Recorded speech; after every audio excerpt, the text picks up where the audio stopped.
So they're up on the roof putting the last little bit on. And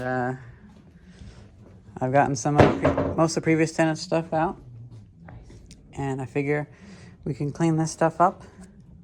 There's a lot of debris from the roof. I bet this is a lot more where the musty smell is coming from. Also, the other cardboard boxes I need to get out. I think I'll trim this up a little bit. And then we can maybe even scrub the floors. You know? I'm thinking I might even, well, if I had a water outlet, I'd just pressure wash it.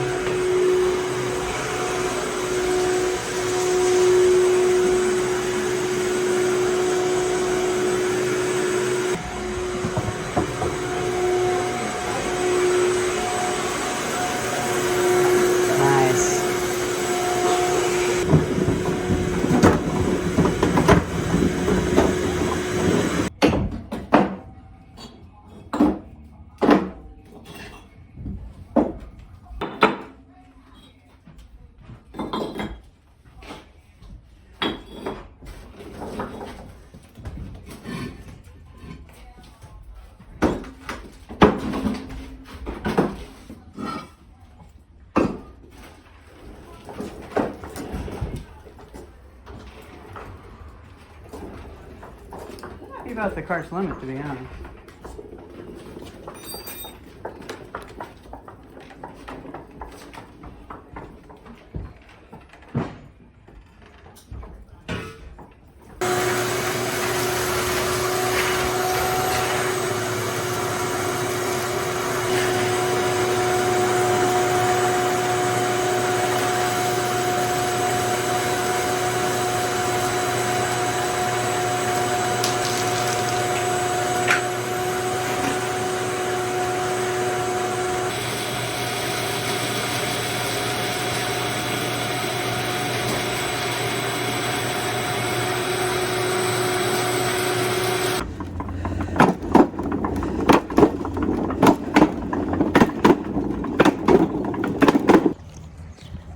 Well, guys, that little bit, like 1 hour of vacuuming, kind of did you in. And so I'm kind of banning Bryce from doing much more work on this. I should probably do it most of myself. That is the problem with sickle cell. Like, you do half an hour of vacuuming and then, well, workshop vacuuming, and then it's like, wow, I'm going to be dead for 4 days. It's the next day, and it doesn't smell the same as it did before. The mustiness has kind of been changed with an old paint smell. Yeah, I mean, it's kind of lighter. Yeah. So once we scrub all this and I cut out that wood, that'll be good.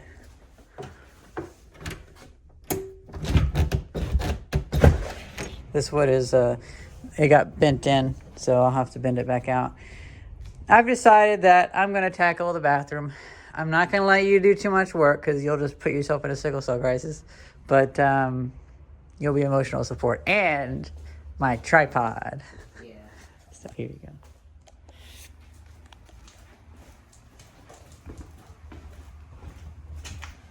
Well, first of all, ooh,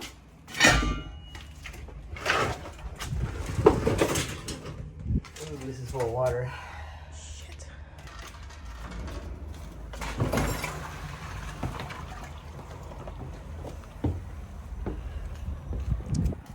That was quite a bit of water. Yeah, it's probably about maybe 8 gallons.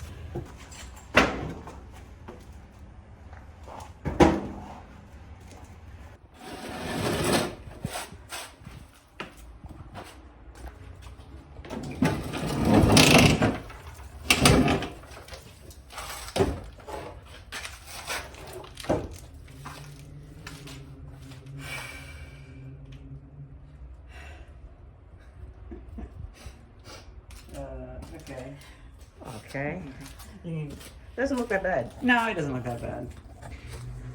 I intentionally didn't bolt that down because I wanted it to be easy to clean up, but yeah, I didn't realize that was a Circline bulb. So I complained about it being so dim. Well, I gotta let it turn on for a bit. Yeah, duh. Because fluorescent bulbs take a while. I'm glad I left all that stuff of Bob Melson's that he gave me on top of this, because that huge, like 40-pound terracotta pipe came down and bounced and fell on there and cracked the lid. If it had hit anywhere else, it would have cracked the toilet. But I figure I'll probably keep the toilet. It works. Yeah. Yeah, I mean, it's a toilet.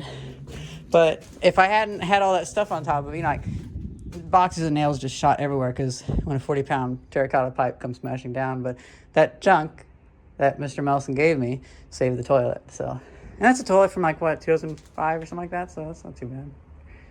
Or maybe it's older actually. I don't know. That might be 70s or 80s. Let's find out.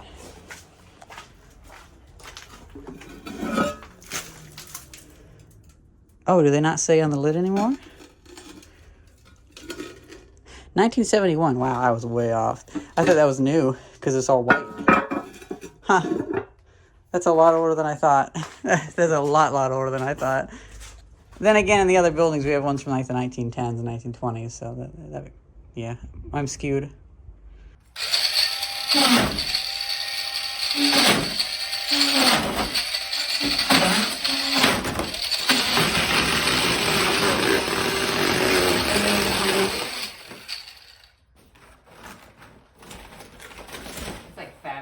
I was gonna say, that looks really like it's been wet a ton.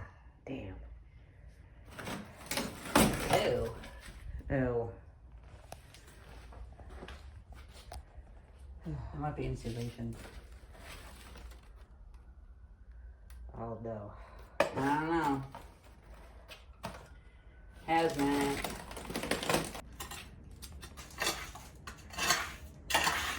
Recording? Yeah. Cool. This is all that's left of the 2x4 down there. Unless it just went to the dirt. But I think, yeah, this was cut at the height of a 2x4. So, well, anyway, so I cut around the bottom because this walling is disgusting. And it's going to help dry it out a lot faster. And there's so much mortar and sand and dirt back here that it'll be good to get rid of this.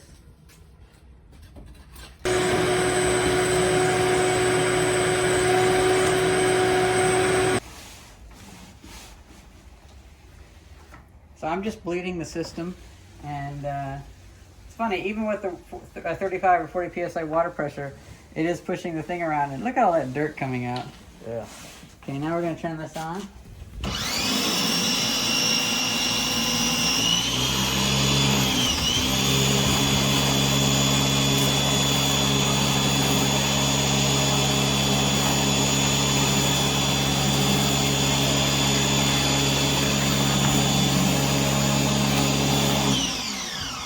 So now we have the shop vac, and I'm not sure how exactly we're going to do this, but I'm thinking we're going to try to suck it up. So,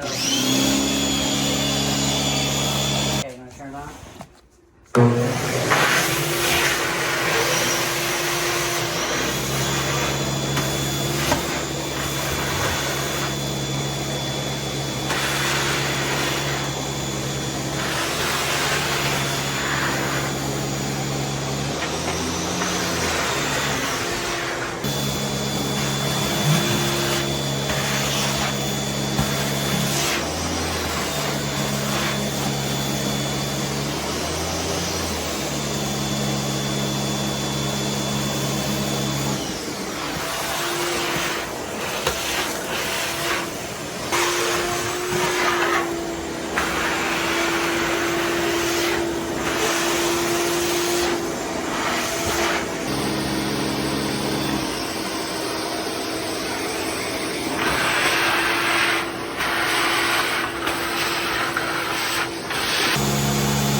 Well, that worked great. Now, it was in the worst possible spot because it's enclosed and the water line's here and both things are here. And so it was like juggling three things at once. But now that we're moving away from the water outlet, we can have more space to do this. But that actually cleaned it up really well.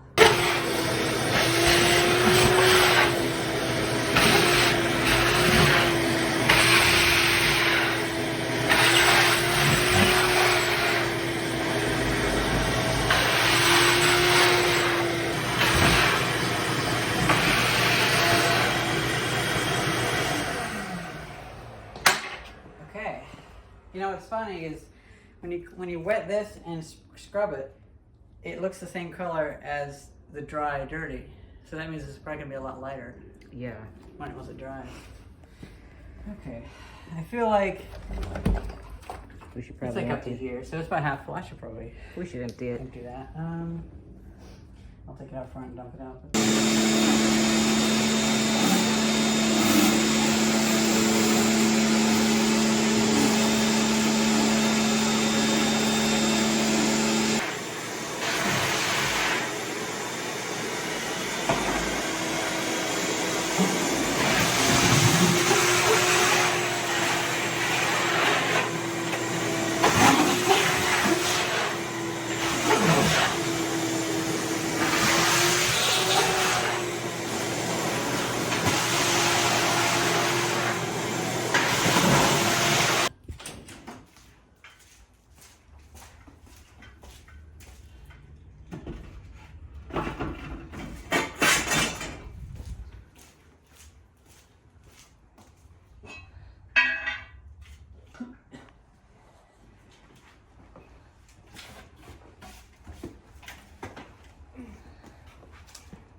People in this building, there was so many metal lugs in the ground. Like, so much stuff has been bolted to this floor. I don't know. Maybe there's been walls or whatever. You see, like right here, there's these lugs, and most of them stick up. Looks like they're just as wide away as a stud, like 16 inches apart. They go down the entire building. There's other ones, all sorts of places. There's nails and stuff. There's so much metal sticking up out of this floor. It's kind of annoying.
I pressure washed this, so it should be quite clean.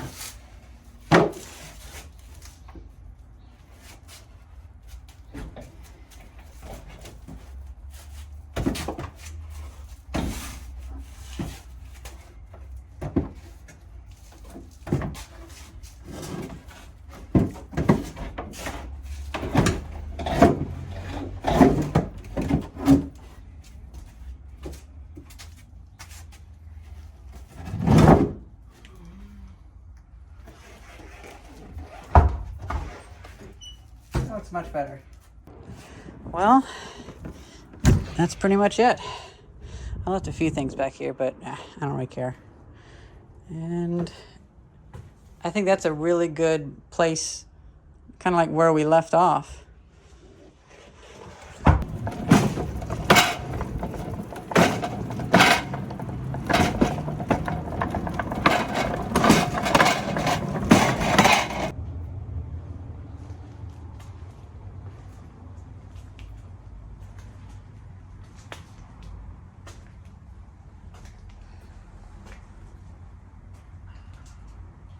So even though I already filmed an outro for this video, I decided that, well, we can go ahead and show what we've already finished. And, well, I've finished.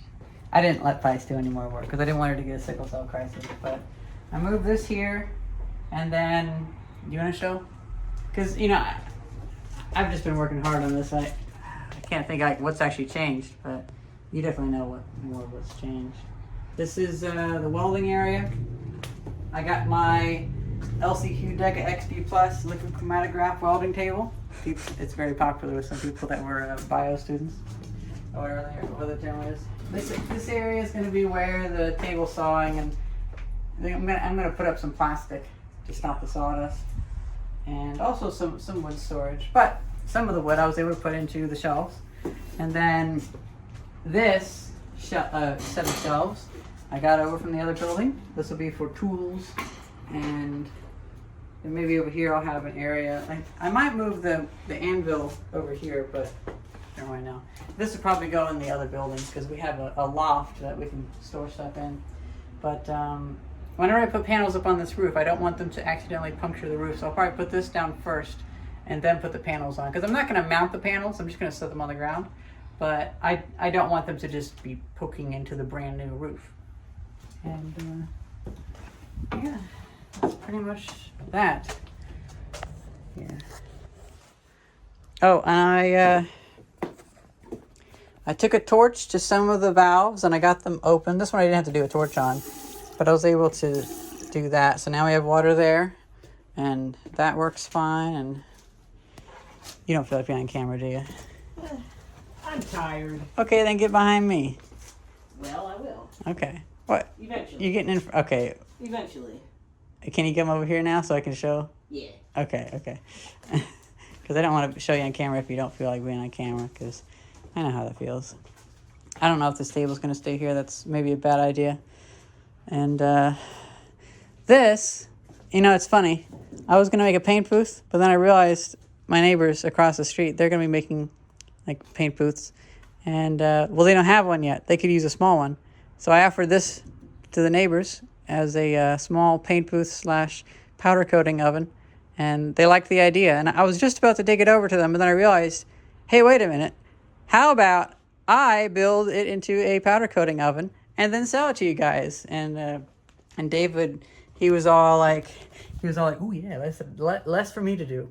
So I was like, okay, that's a way for me to make some money. I'll put in some extra layers of metal on there, and then I'll put some heating elements in there, and that can be, maybe it can stand on legs or something like that, but it can be a chamber to keep it slightly warm for spray painting, but you can then get up to 300 degrees Celsius or whatever, Fahrenheit, whatever it is, for powder cutting. And so that'd be a nice little first step for them. Then these, I don't have anywhere better to put these, and I'm not going to throw them away. They're not exactly mine, but I could do whatever I want with them.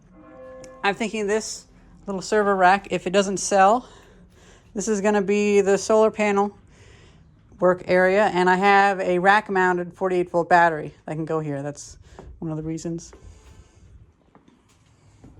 And the Deca batteries that Bob Melson gave me, that rack, that's going to be going up near here. I might, you know, now that I've been messing with it, I've kind of pushed the tools really far to the back, maybe a little too far. I was surprised because I thought it was going to be here. Yeah. Yeah. I don't know. When it happened, they can take more space, but it just didn't work out so well. So what I might do is I might move these up and move this up and give myself another 5 feet there. But what I've started to decide was, instead of having safe area, dangerous area, I'm going to have safe, intermediate, and then dangerous. So the drill press and maybe the belt sander will be over here. And this is where kids can be. The most dangerous thing will be a soldering iron, not the wood lathe. The wood lathe will be going back there somewhere. And then in the very, very back, it'll be welding, which is, you know, you should look over someone when they're welding. But then this, only I get to use these tools because, just too much liability. If you need something cut, I'll do it for you. Well, that's pretty much that. Yeah. I've just been working too hard to actually have words. So hope you guys enjoy this video and thank you very much for watching. See ya.